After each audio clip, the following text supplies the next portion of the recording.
Welcome to the first lesson in our next unit called Sets of Numbers, Radicals, and Exponents. So in this lesson, we're going to review the sets of numbers from grade 9, as in this unit we will be adding a different set of numbers. So going back to the very first set of numbers that you learned when you were younger, and I think we sort of call them the counting numbers. But there's a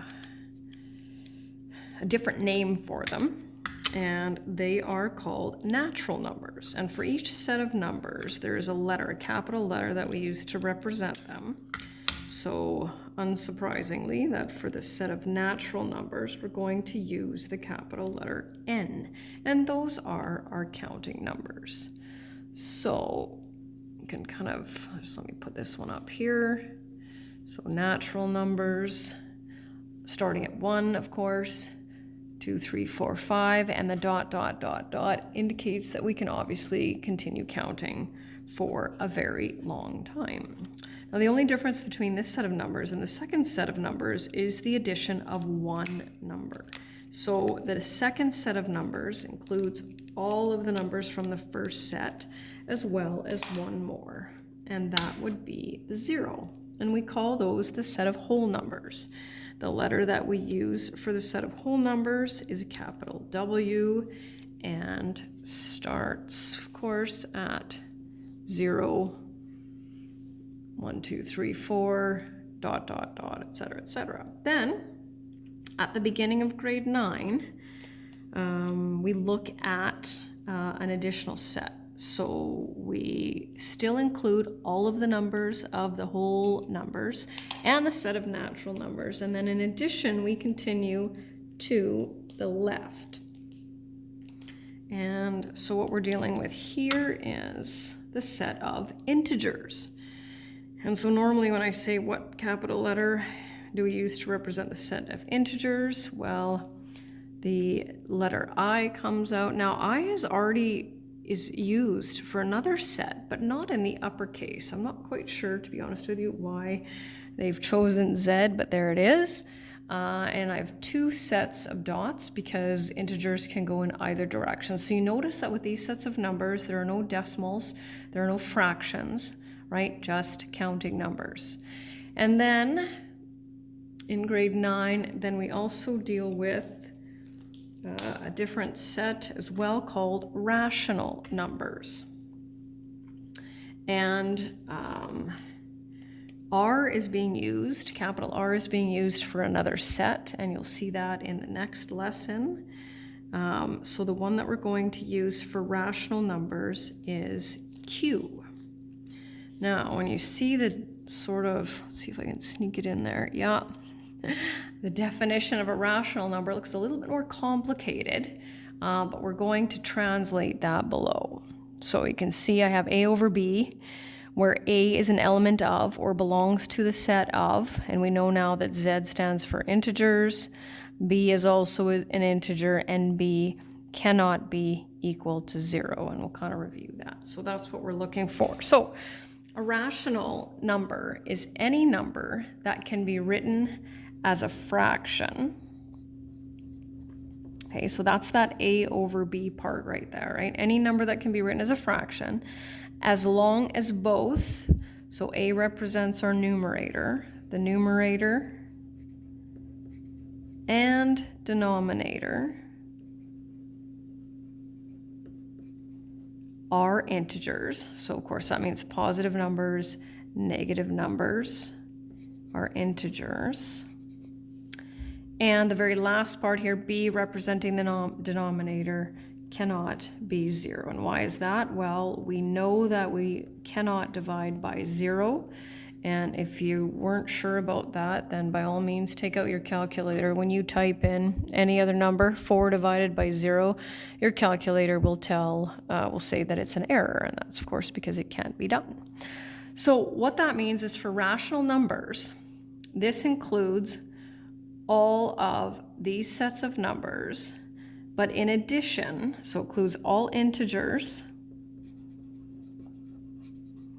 fractions that follow that rule, And then we have some different types of decimals that we have to look at because it doesn't work for all of them. So we have, let's see if I can just slide this over here. We have terminating decimals. So those kind of self-explanatory there, terminates. So it's not necessary to be able to convert decimals into fractions, but it helps recognize what set of numbers we're dealing with. So 0.8, for example, what would that be as a fraction? Well, that would be 8 over 10, which simplifies to 4 over 5. Well, clearly that's rational because we've written it as a fraction. The next one is repeating decimals. So, and I just chose a simple one once again. Not necessary to be able to convert them. You just need to know that terminating decimals and repeating decimals are rational. 0.3 repeating is a fraction, happens to be 1/3. So if you type 1 divided by 3 on your calculator, it will fill up the screen with 0.33333, etc. And the last type, and this is what we'll be doing in the second section of this unit, are non-terminating, non-repeating decimals. So a couple examples of that would be, so of course non-terminating, non-repeating means exactly that. So I just made up that number. We have to put some dots at the end of it because that means that it continues on forever and forever. And then another one that we'll be studying is, they're called radicals, so root 3. And the most famous of the non-terminating, non-repeating decimals is, of course, pi. So when it comes to rational, we need terminating decimals. They also fit, as well as repeating decimals. So a lot of information to take at once, but don't worry, we've got more practice to do here. So in this next set of questions, all we're going to do is determine whether each number is rational, yes or no. And you will want a calculator out for this.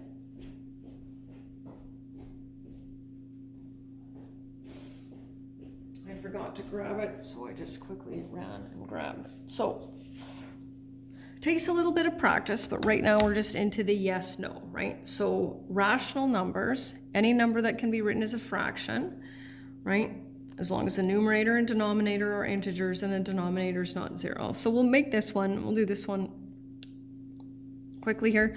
42, is it rational? Well, can it be written as a fraction? Absolutely. The easiest way to write it as a fraction would be 42 over 1, right? 84 over 2 works, but totally written as a fraction. So we don't have to be able to convert this to 2/3. We just have to know that repeating decimal is rational. And so now we're going to continue on with the work that we were doing in that first unit where we were dealing with square roots and perfect cubes and things like that. We're going to continue with that. So we have to simplify this one. The square root of 4 is 2, and the square root of 49 is 7. Well, is that rational? Absolutely, because we've clearly written it as a fraction. Okay, what about the 0? Can it be written as a fraction? Absolutely. 0 over any number besides 0. So 0 over 10 is equivalent to 0. 0 over -5 is equivalent to 0. So that's a yes. Negative numbers, of course, can also be written as fractions. -300 over 1 is the simplest one. So that's a yes. -7 over 10 is also a yes. Okay, and then the next set, just making sure you can see them all here. Square root of 100 is 10. So that's a yes, right? All counting numbers are rational. And then you'll have to go to your calculator and type in the cube root of 125, right? That's when we take, it's basically triplets, right? Same number multiplied by itself, that gives us 5. So that's a yes. Terminating decimal, right, is rational. That would be 11 over 10, but once again, not necessary. And here we have a non-terminating, non-repeating decimal. That is not rational. Terminating decimal is a yes. And pretty soon you'll understand a little bit of a different way of how to do this. But you can type that in your calculator. If you type in the square root of 5, you will see that it fills up your screen. And of course, that doesn't mean that it terminates. It just means your calculator ran out of room. We're also going to look at the set of perfect squares, right, which we've done before. So that's 1, 4, 9, etc., etc. This one falls in between. So this one is clearly a no. Okay? Now, the way I'm going to evaluate you on this, and we're not quite finished it, but this is kind of a good start. So what I need you to be able to do is identify all the different sets of numbers that apply. It's possible we might have to do some simplifying here, but that's okay. So what we want to know is negative 93 natural, whole, integer, rational. And there's only specific patterns that you can circle. There's no kind of random, oh, it's this and this, and we'll look at that. So we know that natural numbers and whole numbers don't include negatives. So, but we know it's an integer, right? And if it's an integer, it has to be rational, right? Negative 93 over 1, for example. So here's a repeating decimal, right? 0.7171 repeating, not natural, not whole, not an integer, but it is rational, right? Because it's a repeating decimal. So square root of 28, that falls in between the perfect squares of 25 and 36. So that is clearly not non-terminating, non-repeating. And right now we can't circle anything because we don't have an option for that, but you will tomorrow. So cube root of negative 729, of course, depending on your calculator. Cube root of negative 729. That's negative 9. So that's what I mean by simplifying, right? So where does negative 9 fall under? Well, we know by looking at negative 93, it's an integer as well as a rational number. Now, fourth root is a little bit new, so I'll have to play around with that for a little bit. And I've got to use this one right here. So I need to say I want the fourth root of 100, and we will be looking at some fourth roots, right? And here's an interesting thing. So what happens is it looks like there's an extra space here. And so we might think, okay, you know what, this is probably a terminating decimal. But what that actually means is that a 0 is the next number, and our calculator will not put a 0 there. It just moves everything over. So it is also, doesn't fit under any of these categories. And we have these ones over here. So 24 over 7, that's a fraction. When we simplify it, when I convert it, it's a non-terminating, non-repeating decimal, therefore it's just rational.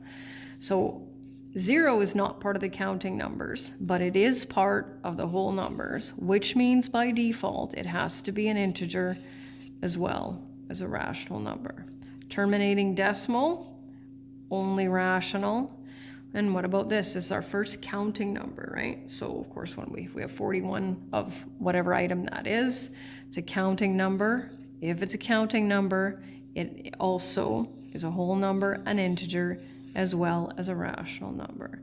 And then our last one here, another non-terminating, non-repeating decimal. It's not often that we leave a question blank, but in this case, we don't have a choice because our option is not there.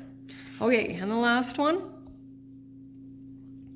So just going to look at this here. It says describe the type of number that will make the number belong to all of the circled sets of numbers. So here's what we're dealing with here. So what I want to know is, okay, if it's a natural, a whole, an integer, and a rational number, what type of number will that be? Well, we know that that will be a positive number that will have no decimals or fractions, right? And so I'm not going to put that in. I think what I'll do is I'll just have you look at the notes for that. I'll slide that up there.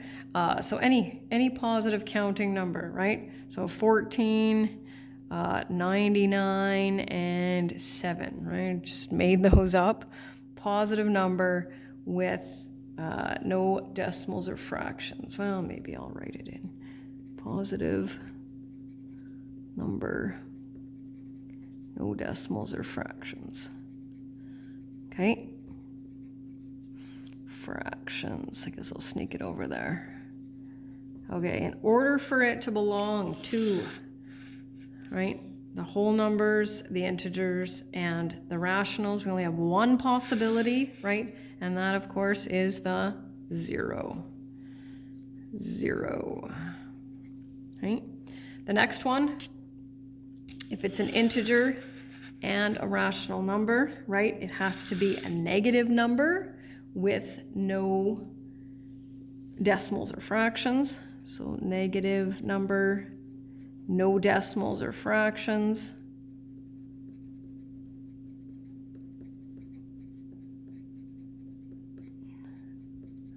And so I think what I'll do is I'll go -14, -99, and -7. So that's the kind of number we're looking for that. If it's a rational number, so just a rational number, we've got a few possibilities, right? So it can be a terminating decimal,